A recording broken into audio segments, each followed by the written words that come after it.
A single mother took a night shift at a hotel and found a broken billionaire sitting alone. She never expected to see a man like him at a place like this. No luggage, no reservation, just haunted eyes and a name that sent a chill down her spine. Ezra Callahan, once the most powerful billionaire in the city, was now standing before her, soaked in rain, asking for the quietest room they had. Marissa Cole, a single mother working the night shift just to keep the lights on, had no idea that offering him a simple cup of tea would unravel both their lives forever. Because sometimes it's not the day that changes everything. It's the night. The Evermont Hotel had always been a place of forgotten grandeur, a relic from another time. Its tall windows and worn velvet carpets whispered stories of the past. And for Marissa Cole, it was just another stop on her long road of survival. At 37, Marissa's life wasn't glamorous. She didn't have dreams of fairy tale endings or grand adventures anymore. Those had faded the day her husband died, leaving her to raise their son, Lucas, alone. Now, she lived for the quiet moments, the stillness of the hotel lobby at night, the soft hum of old chandeliers, the tap of rain against glass. It was in those hours, when the world slept, that she could. Marissa's days were a delicate balance of exhaustion and love. She worked the graveyard shift so she could be home when Lucas woke up. Mornings were for school lunches and science projects. Nights were for guest check-ins and fleeting thoughts of a different life. That night, the rain came heavy, drumming on the windows like a warning. The clock above the reception desk showed 11:45 p.m., almost the end of her shift. She was organizing guest folders, her mind drifting to Lucas's upcoming science fair, when the front doors slammed open, carried by the wind. She looked up, startled. A man stood there, drenched, his dark hair plastered to his forehead, his tailored suit clinging to him like a second skin. He wasn't just soaked, he was empty. Something in his eyes, a kind of hollow ache, made her chest tighten. "Good evening," she said, slipping into her well-practiced, polite tone. "Welcome to the Evermont Hotel." He approached slowly, every step deliberate, as if the ground beneath him weighed more than he could bear. When he finally stood before her, she noticed how tired he looked, not just physically, but in his soul. "I need a room," he said, his voice rough like he hadn't spoken in days. "Of course," she replied gently. "Do you have a reservation?" He shook his head, droplets of rain falling onto the polished floor. "No." "That's all right. We have several rooms available." Her fingers moved over the keyboard. "How long will you be staying?" "I don't know. A week, maybe longer." He slid a credit card across the counter. Marissa picked it up and glanced at the name. Her breath caught. Ezra Callahan. Her hands froze. Everyone knew that name, the billionaire behind Callahan Ventures, the man who'd built an empire from nothing, the man whose face had graced the covers of magazines, whose deals shaped the city. But he looked nothing like those photos. He was a ghost of that man. Marissa didn't say a word. She didn't ask questions. Everyone deserved privacy, even billionaires with broken eyes. "Would you prefer a room with a view of the garden or the city, Mr. Callahan?" she asked, her voice steady. He looked confused by the question, as if it didn't matter. "Whichever has fewer windows." A strange request, but she didn't press. "Room 312 is quiet, end of the hall. Only one window." He nodded. As she handed him the key, their fingers brushed. His skin was ice cold. "The elevator is around the corner," she said softly. "Breakfast is from 6 to 10, and room service until midnight." "Thank you," he murmured, glancing at her name tag. "Marissa." The way he said her name made her stomach flutter, like he needed to remember something good, even if just for a moment. She asked. He looked at his empty hands, as if surprised to find them bare. "No." And just like that, he disappeared down the hall, leaving only a trail of water behind. Marissa stood there, heart pounding. What could drive a man like Ezra Callahan, wealthy, powerful, to check into a fading hotel with nothing but the clothes on his back? It wasn't her business. But she couldn't stop thinking about him. That night, as the rain kept falling, Marissa would discover that sometimes the people who seem to have everything are the ones who've lost the most. And sometimes love doesn't knock. It storms in, unexpected and unstoppable. Section 1. The Man Who Didn't Sleep. Marissa never imagined she'd get used to the sight of Ezra Callahan. Not like this, not as the man who sat by the fireplace every night, silent, watching flames instead of the world. 3 nights had passed since he checked in, and each one followed the same rhythm. She would arrive for her shift, nod at the night manager, and find Ezra already waiting, or arriving, shortly after midnight. His presence as constant as the rain that seemed to never end. He didn't ask for much. He didn't order room service. Didn't make small talk with other guests. Didn't leave the hotel. He just stayed, sat, watched. Marissa found herself drawn to him, though she told herself not to be. The last thing she needed was complications, especially the kind that wore $5,000 suits and carried more baggage in their heart than in their hands. But that night, something was different. At 12:15 a.m., as she refilled the coffee pot, she noticed Ezra wasn't in his usual chair. The lobby felt emptier without him, colder somehow. She checked the elevator display, half expecting it to show he'd gone out. But it remained on the 3rd floor. Maybe he was sleeping. The thought gave her an odd sense of relief and disappointment. At 12:37 a.m., the elevator dinged. Ezra stepped out, dressed more casually than usual. Dark jeans, a sweater that looked soft enough to sleep in. His hair was tousled, as if he'd run his hands through it too many times, and there were faint shadows under his eyes. Marissa watched him approach the fireplace, but instead of taking his usual seat, he paused. "Would you like some coffee?" she asked, breaking the silence. He looked at her, really looked, and for a moment she wondered if he even heard the question. Then he nodded. She poured him a cup, added a splash of cream, and walked it over to him. He took it with a quiet thank you and sat. 2 minutes passed. The lobby clock ticked, the fire crackled, and still Ezra didn't speak. Marissa returned to her desk, trying to focus on her coursework, Business Management 101. She read the same paragraph 3 times and still couldn't remember what it said. Finally, she closed the book with a sigh. "You don't sleep much, do you?" she asked softly. Ezra didn't move at first. Then, slowly, he shook his head. The word hung in the air, heavy with meaning. Marissa stood, walking over to adjust the logs in the fire. It was an excuse, really, just to be closer. "Neither do I," she offered. His eyes flickered to her. "Nightmares?" he asked, his voice rough.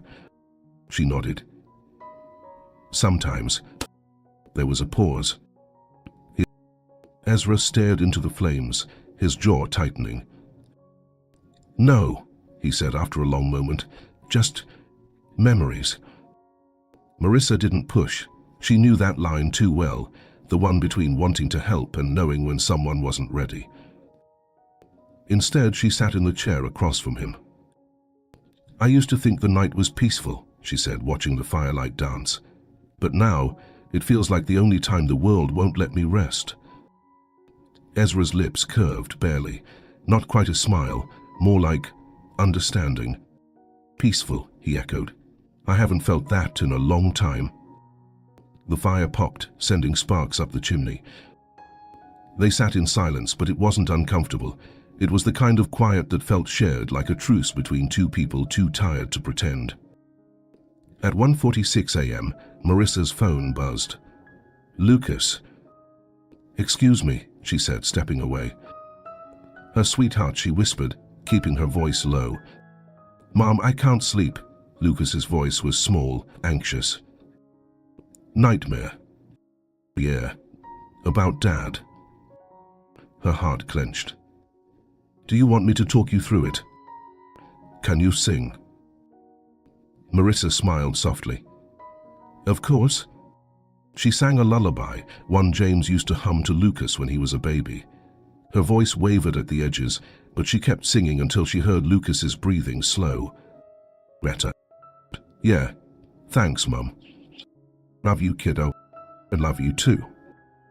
When she hung up, Ezra was still watching the fire, but his eyes were different now, softer. You're a good mother, he said. Marissa sat down again, surprised. You heard? He nodded. I lost someone too. Her breath caught, but she stayed still, letting him decide how much to say. My wife. My daughter. It was barely a whisper. Marissa's heart broke.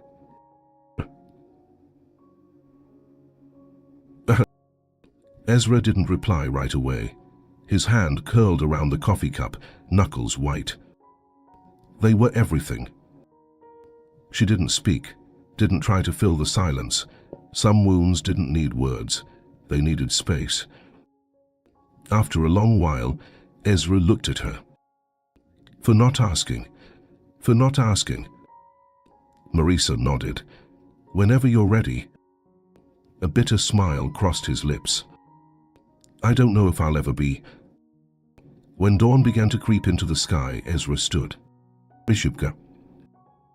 Marissa rose with him. Will you be back? He hesitated. He answered,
Their eyes met, something unspoken passing between them. Good night, Marissa. Good night, Ezra. And then he was gone. But that night, for the first time in years, Ezra Callahan slept. And Marissa, she dreamed, not of what was, but what could be. Section 2, The Secrets We Keep. The rain had stopped, but the air still held the heaviness of a storm past. Inside the Evermont, everything felt quieter, as if the walls themselves were holding their breath. Marissa hadn't seen Ezra in 3 days. Each night she looked up at the elevator, half hoping, half dreading it would open. But it stayed still. Room 312 remained occupied, but the man inside had disappeared into silence. She told herself it was for the best. She didn't need the distraction, not now. Not when the electricity bill sat on her kitchen table like a threat. Not when Lucas' shoes were too tight, his school needing another check for a field trip she couldn't afford. Not when her own heart was already too fragile. And yet, every night she waited. It was close to 2 a.m. when the elevator dinged. Ezra stepped out, but something was different. He looked tired.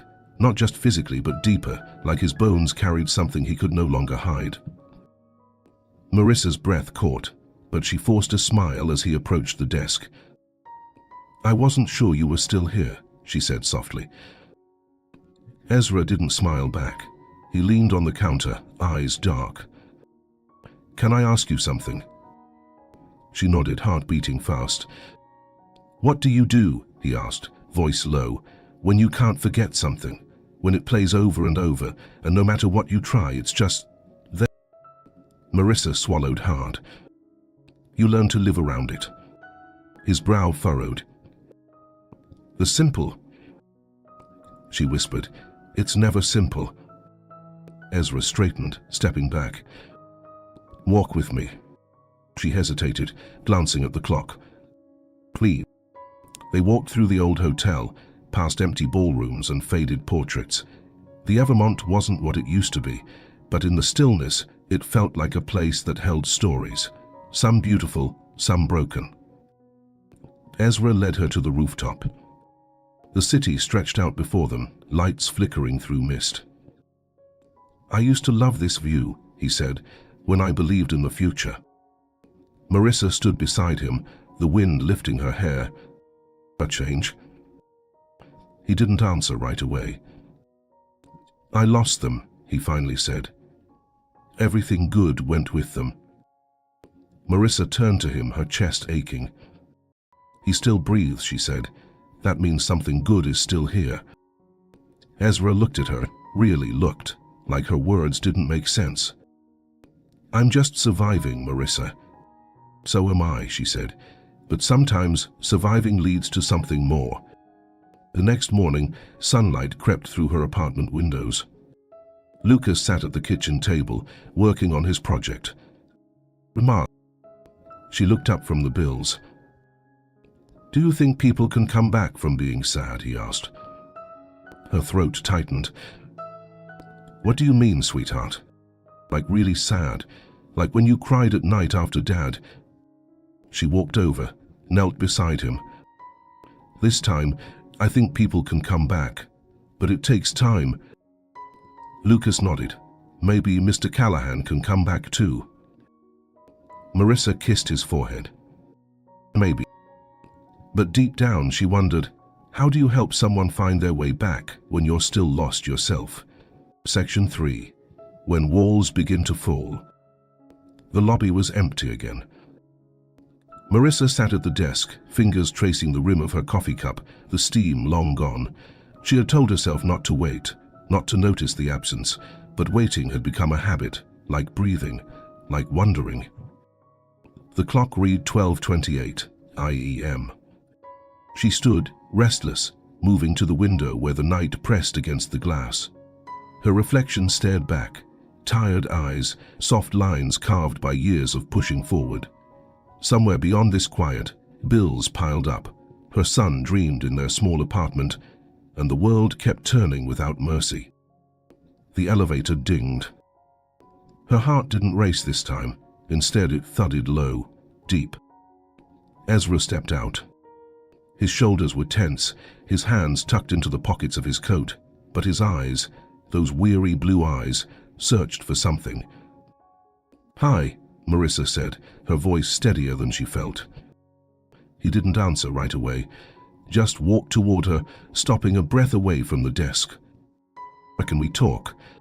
She nodded, motioning to the small sitting area by the fire. The same place they always sat, yet tonight it felt different.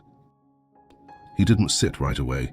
He stood, staring into the flames, like he needed their warmth before facing whatever it was he had carried here. "I wasn't going to come back," Ezra said suddenly. Marissa's chest tightened.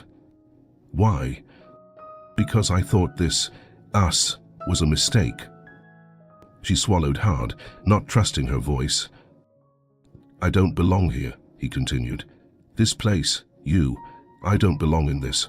Quiet. I belong in boardrooms, in chaos, in places where people expect something from me." Marissa stood slowly. "Is that what you think I want from you?" She stood. "You think I'm crazy?" Ezra turned to face her, and for the first time there was anger there.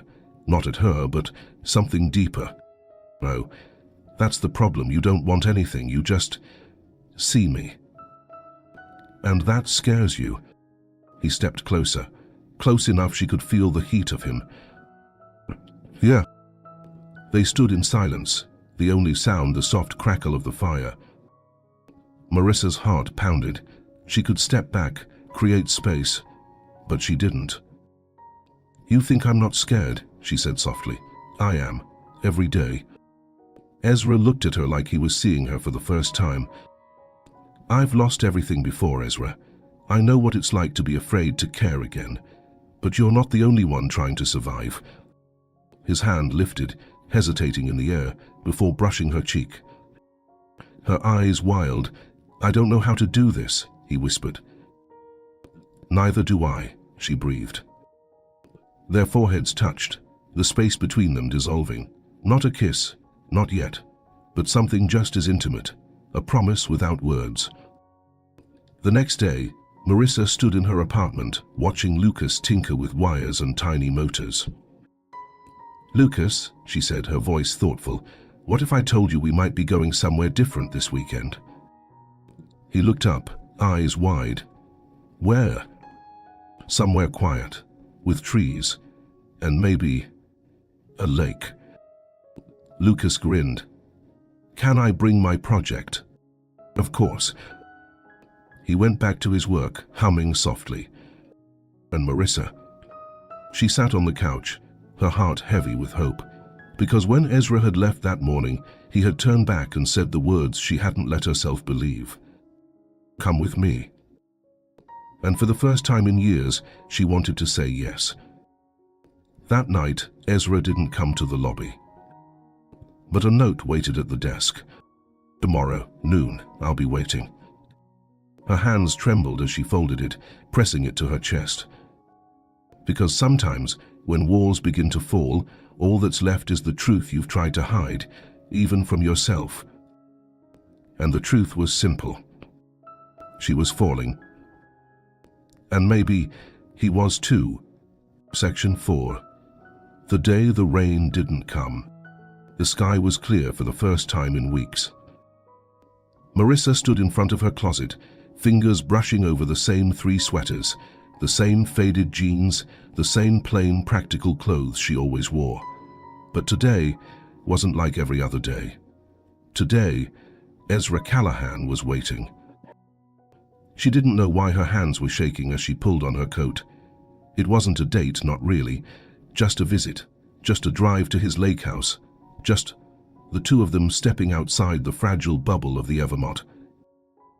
Lucas was already dressed, excitement shining in his eyes as he packed his little backpack with his solar-perfect car, 2 granola bars, and a notepad. "Do you think Mr. Callahan likes to build stuff?" he asked. "I think he likes to learn about it," Marissa answered, tying her scarf. "Good," Lucas said. "Then we'll have lots to talk about." Her heart squeezed at his innocence. He didn't know the weight Ezra carried, or the fears that twisted inside her chest. All he knew was that someone had listened to him, cared about what he made, and that was enough. Ezra was waiting by his car, parked in front of the hotel. He wore a simple navy sweater, sleeves pushed to his elbows, and when he saw them approaching, something softened in his face. He said, opening the door for Lucas. "Hi, Mr. Callahan," Lucas chirped. He corrected with a small smile. "Today, it's just Ezra." Marissa slid into the front seat, her hands clasped tightly in her lap. "You don't have to be nervous," Ezra said as he started the car. But she was. Not of him, of what this could become. The drive was quiet but not uncomfortable. Lucas chatted from the back seat, showing Ezra his project, explaining how the solar panels worked. Ezra listened, asked questions, and Marissa watched them, her chest aching with something she hadn't felt in years. Peace. The lake house stood at the edge of a still blue expanse, surrounded by tall trees that swayed gently in the breeze. It was beautiful, almost painfully so. Ezra unlocked the door and stepped aside, letting them in. The house smelled faintly of cedar and something older, something like memories. Lucas ran to the windows, pressing his hands against the glass. "Wow, this is huge." Ezra chuckled. "It's just a house." Marissa looked around, taking in the cozy furniture, the shelves lined with books, the framed photos that still sat quietly on the mantel. A woman with bright eyes, a little girl with laughter frozen in time. Catherine. Emma. Ezra saw her looking, and for a moment the air between them thickened. "You can ask," he said quietly. But she shook her head. "No. Not now." He nodded, leading them into the kitchen. The afternoon passed in a strange kind of ease.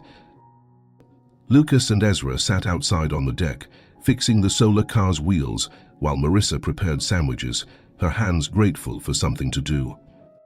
She watched them through the window, Ezra leaning in to hear every word Lucas said, smiling more than she'd ever seen, and Lucas trusting, open, as if this man had always been a part of their world.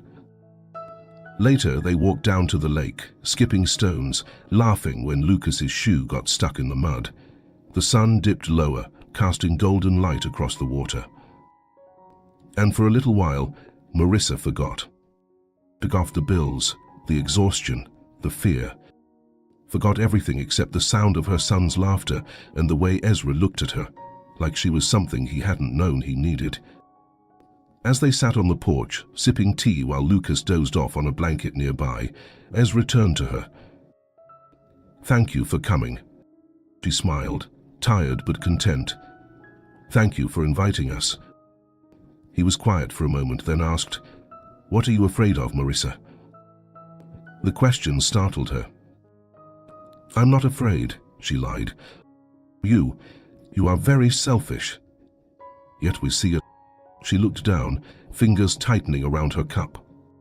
"Afraid of losing myself, of believing in something that won't last." Ezra nodded slowly. "Me too." She glanced at him, the firelight from inside flickering in his eyes. "What if it does last?" he asked. "What if we don't have to be alone in it?" Marissa's heart thudded, loud and clear. She didn't answer. Not yet. But when his hand brushed hers, she didn't pull away. That night, as they drove back to the city, Lucas asleep in the back seat, Marissa leaned her head against the window. The rain didn't come. And for the first time in a long time, she wondered if maybe, just maybe, she didn't have to keep holding her breath. 'Cause something was changing. And she was ready to feel it. Section 5. The past we carry. The days after the lake house visit felt different, lighter somehow, but Marissa couldn't quite trust it. Peace wasn't something she wore comfortably. It felt borrowed, like a sweater a size too big. So she kept moving, kept working, even as her thoughts drifted back to the way Ezra's hand had brushed hers. The way he had looked at Lucas, like he mattered. Like they both mattered. It was Thursday night, just after midnight, when Ezra appeared again in the Evermont lobby. Marissa looked up from the front desk, heart skipping despite herself. "Couldn't sleep?" she asked, a smile tugging at the corner of her lips. Ezra shook his head, stepping closer. "Like, this is not tonight." She gestured to the chairs near the fireplace, and he followed her there, settling in with that familiar heaviness in his eyes. But tonight, something was different. He was holding something, a small, worn envelope. "I've been meaning to give this to you," Ezra said quietly, placing it on the table between them. Marissa frowned, glancing at it. "What is it?" Ezra didn't answer right away. He stared into the fire, gathering the words. "It's a letter. From Catherine." Marissa froze. "She wrote it a few months before the accident. I found it when I was packing up the lake house." Her heart pounded. "Ezra, He wrote it to me," he said softly, eyes meeting hers. "But I think you should read it." Marissa stared at the envelope like it might burn her fingers. Ezra exhaled, his voice low. "Because it reminded me of what love is supposed to be, and because I want you to understand where I've been, what I'm still carrying." Her hands trembled as she reached for it. He didn't stay. "I'll give you some time," he said, standing. Marissa watched him go, the letter suddenly feeling heavier than anything she'd ever held. She waited until the lobby was empty, until the silence pressed close, before she opened it. The handwriting was elegant, looping. "My dearest Ezra, if you're reading this, it means I'm no longer there to remind you of what we had, of who you are, when you're not wearing the weight of the world. I need you to remember something. You love deeply, fiercely. It's what drew me to you, but it's also what scares you the most. That loving means losing." Promise me something, love. Promise me that if I'm ever gone, you won't let grief become your home. You won't shut yourself away from the world that still needs you, from people who might one day look at you the way I did, with love, not for what you've built, but for who you are. Open your heart again, Ezra, even if it hurts, especially if it hurts, because the pain means you're still alive. And alive is a beautiful thing to be. Yours always, Catherine. Marissa wiped her eyes, the letter slipping from her fingers onto her lap. She sat there for what felt like hours, her heart heavy, full. Catherine wasn't a ghost haunting Ezra's life. She was the reason he could love again, if he dared. If they dared. The elevator dinged softly. Ezra stepped out, hesitant, eyes searching hers. "I read it," she said, standing. She walked to him, the letter still in her hand. "I think she would have liked Lucas." Ezra's breath caught and something in him cracked. Relief, sorrow, hope all tangled together. She would have adored him. Marissa reached for him then, her hand resting over his heart. "I know, but I don't want to be." He covered her hand with his. "Then don't." Their kiss wasn't rushed, wasn't desperate. It was slow, careful, a beginning. A promise that neither of them would have to carry the past alone anymore. But even as her heart opened, a question lingered in the quiet corners of her mind.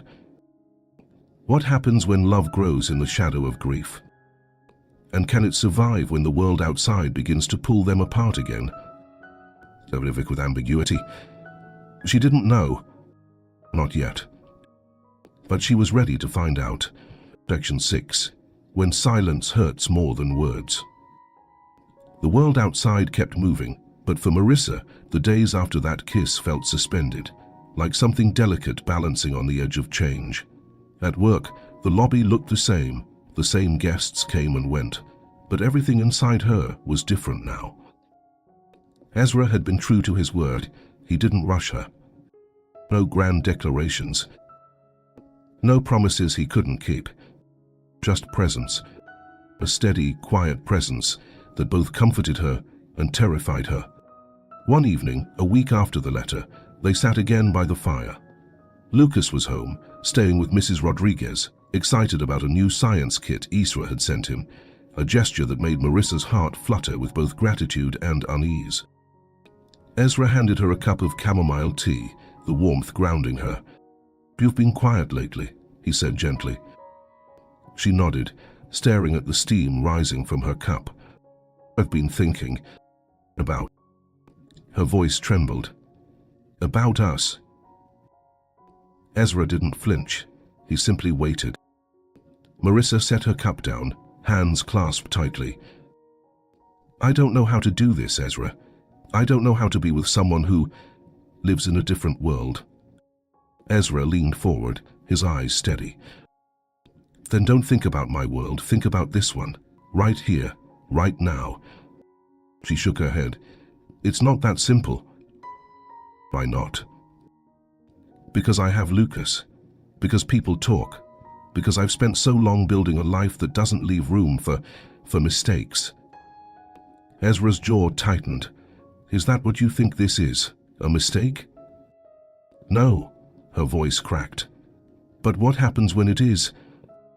He stood suddenly, pacing. "I can't give you guarantees, Marissa. I wish I could, but no one gets that." "I know," she whispered. He stopped, looking at her with something like desperation in his eyes. "I'm not perfect. I'll never be. But I feel something when I'm with you, when I'm with Lucas, like I can finally breathe again." Marissa blinked back tears, her heart caught in her throat. "But what if you wake up one day and breathing without us feels easier?" Ezra crossed the space between them in 2 steps, kneeling in front of her, taking her hands. "I won't. God, Marissa, don't you see? You've already become the part of my life I don't want to lose." She didn't pull away. But she didn't answer either. The silence between them stretched, heavier than any words. Ezra stood slowly, his hand slipping from hers. "I should go." Her voice was barely a whisper. "Ezra." He looked down at her, a flicker of pain in his eyes. "I'll wait. But I won't force you to choose something you're not ready for." After he left, Marissa sat alone in the lobby, the fire dimming. She felt hollow, like she'd closed a door before she had the courage to walk through it. Later that night, Lucas was still awake when she got home, the science kit scattered across the table. "Mum," he asked, eyes wide, "is Mr. Callahan mad at you?" She froze. "Why would you ask that?" "Because you look sad, and he hasn't come by." Marissa knelt beside him, pulling him close. Sometimes grown-ups need time to figure out their hearts. Lucas was quiet for a long moment. "Do you like him?" She nodded, her voice catching. "I think I do." "Then don't wait too long," Lucas said with a wisdom that broke her heart. "He looks like someone who needs to be loved now." That night, Marissa lay in bed, staring at the ceiling. The silence was louder than ever. And for the first time she wondered, maybe silence wasn't safety. Maybe it was just fear dressed in quieter clothes. And maybe it was time to break it. Section 7. The Scar They Couldn't See. The next morning, the sun streamed through the thin curtains of Marissa's apartment, too bright for how heavy she felt. Lucas had already left for school, his words still echoing in her mind. "Don't wait too long, he looks like someone who needs to be loved now." She moved through her morning routine like a ghost, coffee untouched, dishes left in the sink. Every part of her wanted to reach out to Ezra, to call him, to find him, but something held her back. A scar, one she'd carried for years, just beneath the surface. Not from James's death. No, his scar was older. She hadn't thought about him in years, the man before James. The one who made her believe love was about survival, about silence, about staying small. But he had loved her, or so he said, until she made a mistake, until she wanted more. And then love turned cold, sharp, a lesson she never forgot. Marissa sat at the kitchen table, a cup of coffee growing cold in her hands, as the memory of that time crept in. That was why she was scared. Ezra wasn't him. But what if one day Ezra couldn't handle the weight of her fears, her hesitations? What if her broken pieces were too sharp for someone like him? What if she let herself fall and there was no one to catch her? A knock at the door broke her thoughts. She frowned. No one ever came by this early. Opening it, she found Sarah Jenkins, the hotel manager, standing there with a concerned look. "Sarah, is something wrong?" Sarah stepped inside, holding an envelope. "I wasn't sure if I should bring this to you," she said quietly, "but I think you should see it." Marissa took the envelope, her name written on the front in neat handwriting. Her hands trembled as she opened it. Inside was a photo of Ezra and another woman, tall, blonde, beautiful. Catherine. Marissa stared at it, confused. "She was perfect, wasn't she?" Sarah said softly. Marissa looked up, startled. "What?" Catherine Callahan, Sarah continued. "Everyone adored her. She was elegant, kind, the perfect wife for a man like Ezra." Marissa's stomach turned. "What are you trying to say?" "I just want you to understand the world you're stepping into," Sarah said gently. "Ezra's still grieving. People like him, they don't move on easily." Marissa's throat tightened. "This isn't your place." "No, it's not," Sarah admitted. "But you matter to me. I've watched you work yourself to the bone for Lucas. I just don't want you to lose yourself in something that might never be real."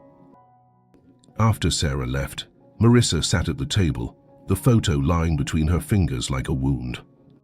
Catherine was beautiful. Everything she wasn't. And yet, Ezra had kissed her. Ezra had opened his pain to her. But now doubt crept in like poison. That night, Ezra didn't come to the Evermont. Marissa waited. Not because she wanted to, but because she didn't know what else to do. By 3 a.m. she couldn't sit still any longer. She pulled out her phone, heart pounding. "Marissa, are you awake?" A moment passed. Ezra, always. She didn't think. She just moved. Minutes later, she stood outside room 312. Her hand hovered over the door before she knocked. It opened almost immediately. Ezra stood there, tired, barefoot, his shirt wrinkled like he hadn't changed in days. "Marissa," he breathed. She stepped inside, the door closing softly behind her. "I need to know," she said, her voice trembling. "Why me?" Ezra frowned. "You could have anyone. You had Catherine." Pain flashed across his face. He repeated,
Ezra stepped closer, eyes fierce. "She was my pass. And I'm just—" "You're now," he interrupted, his voice low. "You're the reason I remember what it feels like to live." Marissa's eyes filled. "I'm not her." "I know," he whispered. "And I don't want you to be."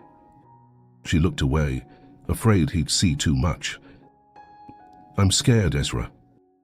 He reached out, gently lifting her chin. "So am I."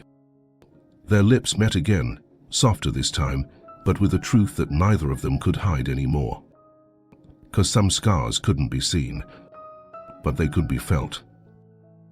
And sometimes the only way to heal was to let someone touch them. Section 8. When the truth finally speaks. The morning after felt different. Not because everything was fixed, but because something had shifted inside her, inside him. Ezra was still asleep when Marissa slipped out of bed, pulling on one of his shirts, her bare feet soft on the hardwood floor of the lake house. The early sun poured in, golden and quiet, as if the world was holding its breath, waiting for what came next. She wandered into the living room, her eyes landing on the shelf of books, the piano in the corner, the family photographs that still lingered on the walls. Catherine's face smiled back at her, and for the first time Marissa didn't flinch. She walked closer, looking at the framed moments frozen in time, Catherine with Emma on her lap, Ezra standing behind them, younger, lighter. There was love here, deep and honest.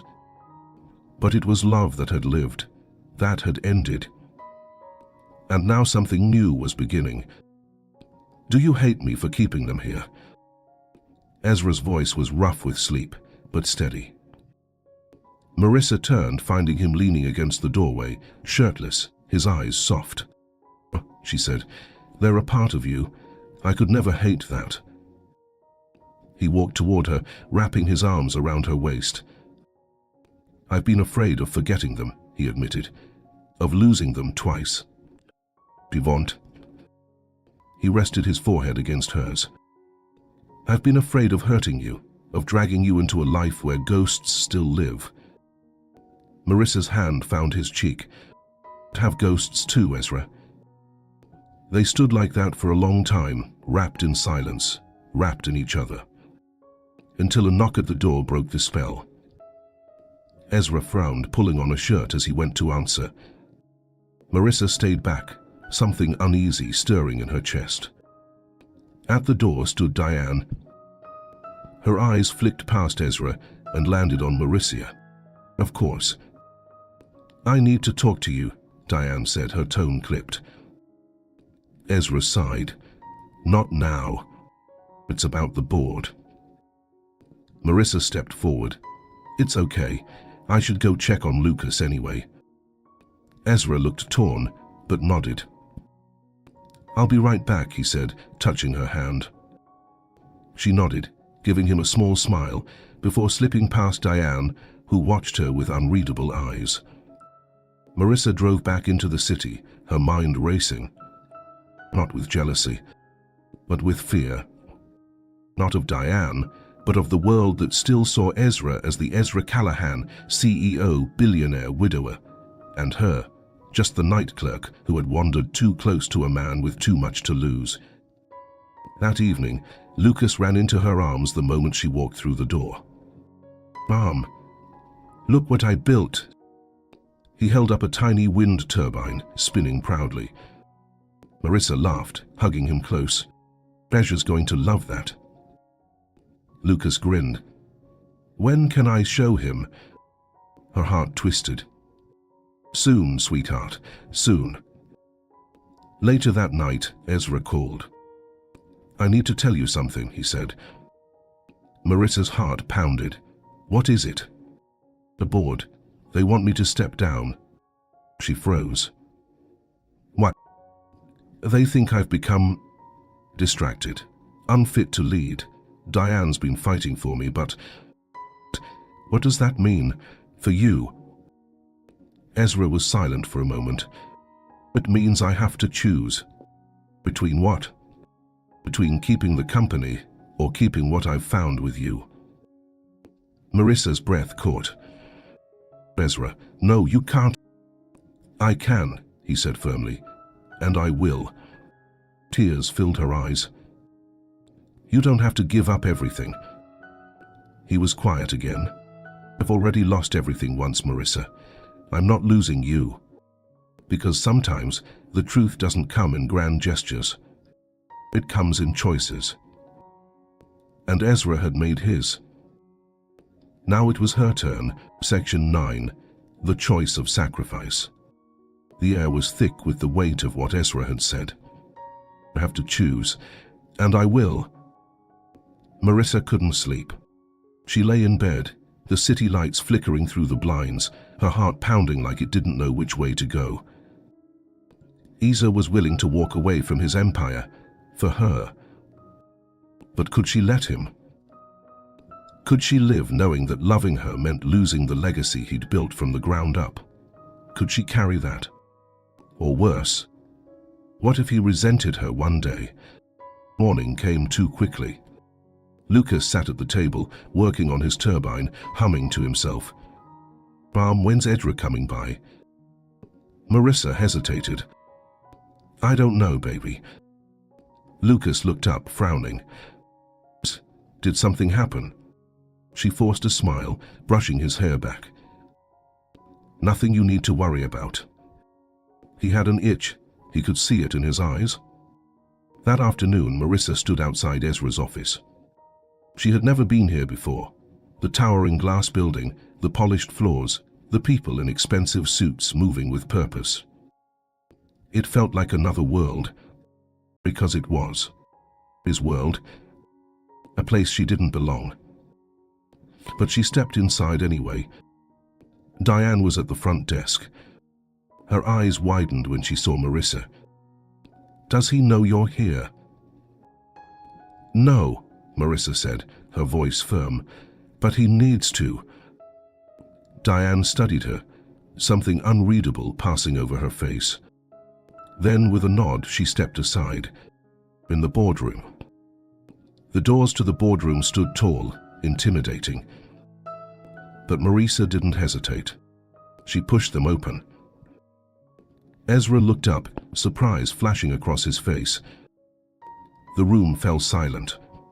12 people, powerful, poised, stared at her like she was an intruder. Maybe she was, but she didn't care. He said, stepping inside, "We need to talk." He stood immediately, moving toward her. "Marissa, what are you? I can't let you do this." He frowned. "Do what?" "Throw it all away. For me." The board murmured. Ezra took her hands, ignoring them. "I'm not throwing it away. I'm choosing what matters." She shook her head. "You matter. Your work matters. You don't have to choose." "Yes, I do," he said, voice low. She looked around the room, then back at him.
Ezra's jaw clenched. "Marissa, I won't be the reason you lose this." The board watched, silent. Marissa stepped closer, her voice softer now. "If you walk away from this now, it'll never sit right. Not with them," she nodded to the room, "and not with you." Ezra stared at her, something breaking behind his eyes. "I love you," he whispered. She smiled, through tears. "Then fight for both." Outside, the city moved like nothing had happened. But inside her, something had changed. She had chosen them, but not at the cost of everything else. And now, it was up to Ezra to prove that love didn't have to be about sacrifice. It could be about balance. Hours later, her phone rang. He answered. She answered, breathless.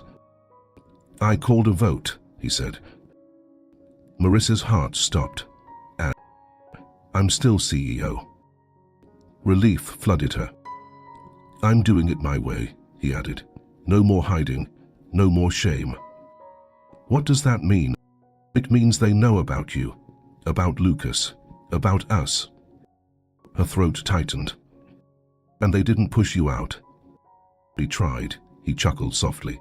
"But Diane backed me, and so did others." Marissa sat down, shaking. "You didn't have to do that." "Yes," Ezra said, his voice filled with certainty. "I did. Section 10, breaking the walls we built." The next few days moved like waves, steady, inevitable. Ezra didn't disappear. Neither did the world around them. For the first time, Marissa wasn't afraid of being seen. The whispers at the Evermont didn't sting. The curious glances, the lingering looks, they didn't matter anymore.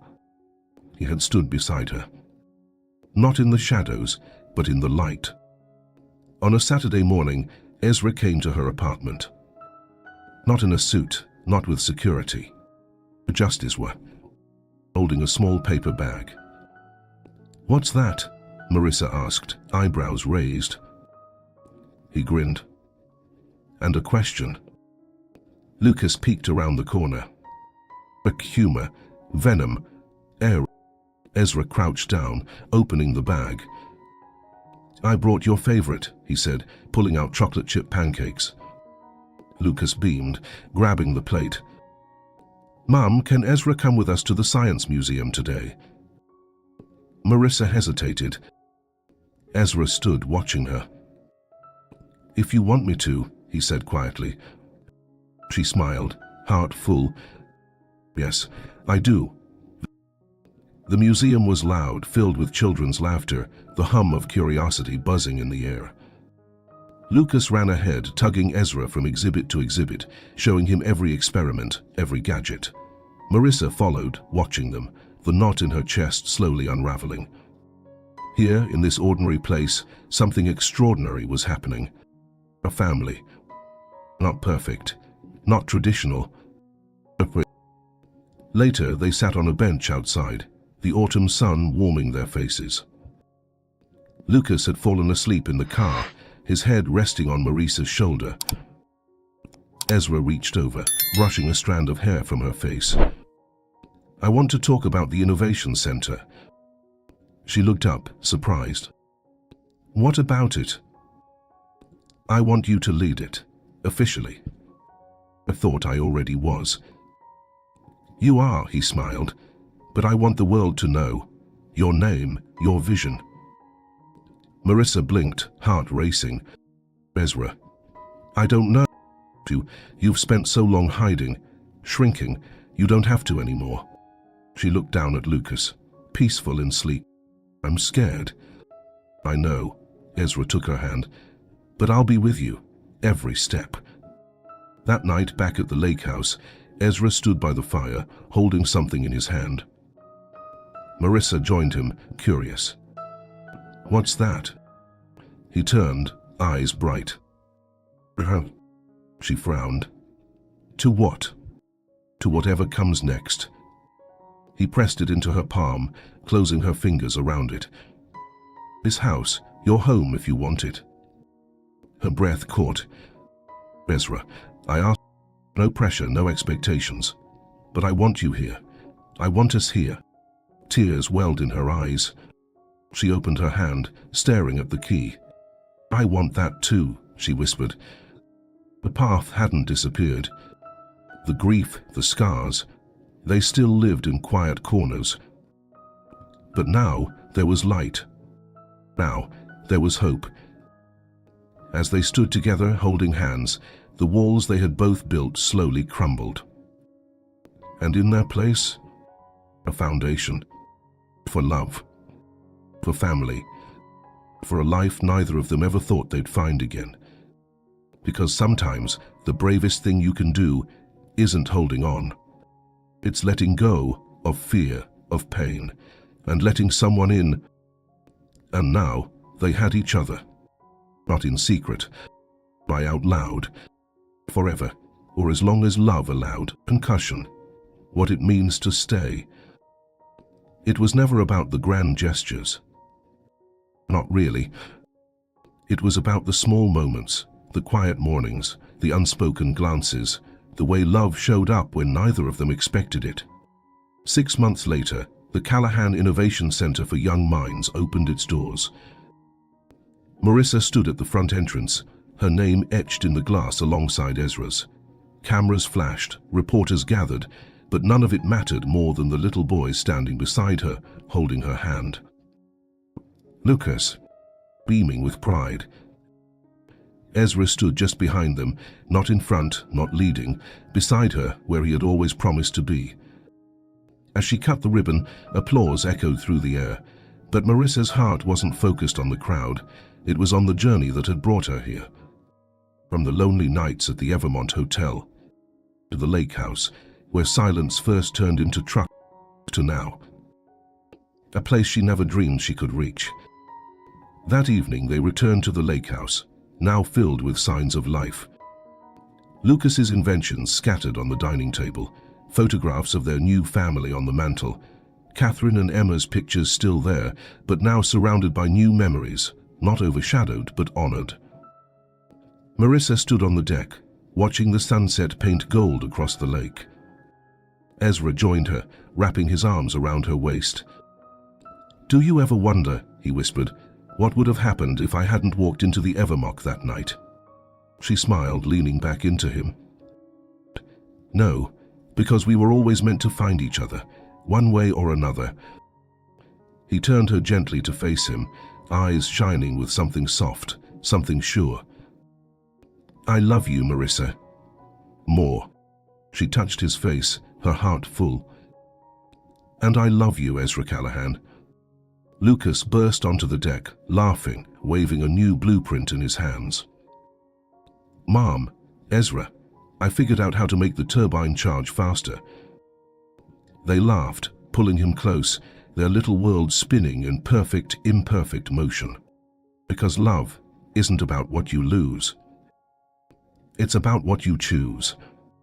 To stay, to fight, to believe again. And for the first time in a long time, Marissa wasn't afraid.